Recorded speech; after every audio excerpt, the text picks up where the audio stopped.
পাহাড় ধসের খবর জানতে এখন যাচ্ছি কক্সবাজারে। সেখানে আছেন আমাদের স্টাফ করেসপন্ডেন্ট ইকরাম চৌধুরী টিপু। টিপু, কক্সবাজারে তো আজও পাহাড় ধসে মৃত্যু হয়েছে, নিম্নাঞ্চলের কি অবস্থা?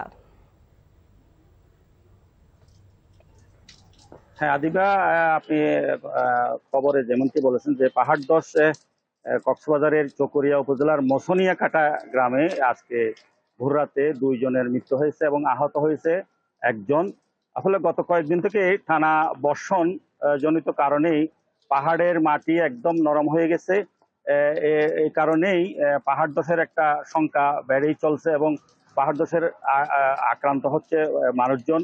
গত 4 দিনেই পাহাড় ধসে কক্সবাজারের রোহিঙ্গা ক্যাম্প সহ বিভিন্ন গ্রামে প্রায় 20 জনের মতো মারা গেছে। তো আজকে সকালেই মসনিয়া কাটা গ্রামে পাহাড়ের পাদদেশে একটি বাড়িতে পাহাড়ে একখণ্ড মাটি এসে পড়ে। ঘটনাস্থলেই 2 জনের মৃত্যু হয়। তারা 2 জনই চাচাতো জ্যাঠাতো ভাই এবং তাদের মা গুরুতর আহত হয়। তো একই সাথে আসলে গত কয়েকদিন থেকেই যে টানা বর্ষণ চলতেছে, মাতামুহুরী নদীর পানি বিপদসীমার উপর দিয়ে প্রবাহিত হচ্ছে এবং এবং কক্সবাজারের এই যে চকরিয়া, পেকুয়া এবং নতুন গঠিত মাতামুহুরী উপজেলার প্রায় 50টি গ্রামে এখন বন্যা কবলিত হয়ে পড়েছে। তো এখানে মানুষের আসলে দুর্ভোগ হঠাৎ করে বেড়ে গেছে।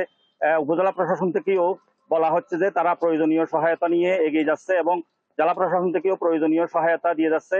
দুর্গত এলাকার মানুষজনকে আশ্রয়স্থলে নিয়ে যাওয়ার ব্যবস্থা করা হচ্ছে।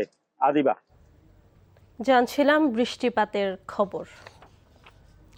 জলাবদ্ধতার খবর জানতে এবার যাচ্ছি চট্টগ্রামে। সরাসরি যুক্ত হচ্ছেন আমাদের সিনিয়র করেসপন্ডেন্ট আরিচ আহমেদ।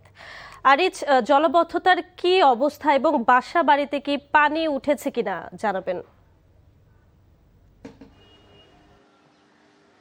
হ্যাঁ আদিবা, আপনি দেখছেন এটি চট্টগ্রাম শহরের একটি বাড়ি এবং এই বাড়ির যারা লোকজন আছেন গত 5 দিন ধরে আসলে এরা বন্দী হয়ে আছেন, কিন্তু এর আশেপাশে যেই সব নিম্নাঞ্চল আছে সেগুলো তো আস্তে আস্তে পানি সরতে শুরু করেছে।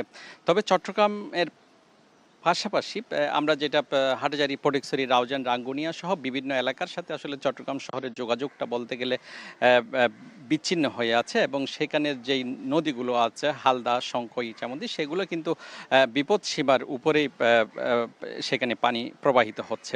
গত 5 দিন ধরে যে বৃষ্টিপাত হচ্ছে টানা, এবং এটি ভারী বৃষ্টিপাত বলছে আবহাওয়া অফিস, এবং এই পর্যন্ত প্রায় 960 মিলিমিটার বৃষ্টিপাত রেকর্ড করা হয়েছে।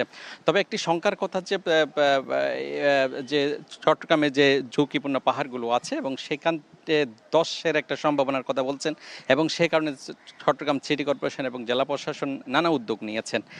এছাড়া আপনি জানেন যে চট্টগ্রামের সাথে 2 পার্বত্য জেলা রাঙ্গামাটি এবং খাগড়াছড়ির সংযোগ বিচ্ছিন্ন আছে। এছাড়া চট্টগ্রামের সাথে কক্সবাজারের ট্রেন যোগাযোগ এখনও কিন্তু সচল হয়নি। এছাড়া চট্টগ্রামের সাথে যে বহির্বিশ্বের যোগাযোগটা সেটা সচল আছে এমনটি জানিয়েছে চট্টগ্রামের আন্তর্জাতিক বিমানবন্দর কর্তৃপক্ষ। এছাড়া অতি বৃষ্টির কারণে চট্টগ্রামের যে শিক্ষা প্রতিষ্ঠানগুলো বন্ধ করে দেওয়া হয়েছে। এছাড়া যে আজকে এইচএসসি পরীক্ষা নেই এবং শনিবার থেকে এইচএসসি পরীক্ষা আছে, এবং আবহাওয়া অফিস আমাদেরকে যেটা বলেছেন যে আগামী 2 দিন এরকম হয়তো ভারী বৃষ্টিপাতের সম্ভাবনা আছে। আদিবাই ছিল এখানকার সর্বশেষ। জানছিলাম চট্টগ্রামের জলাবদ্ধতার খবর।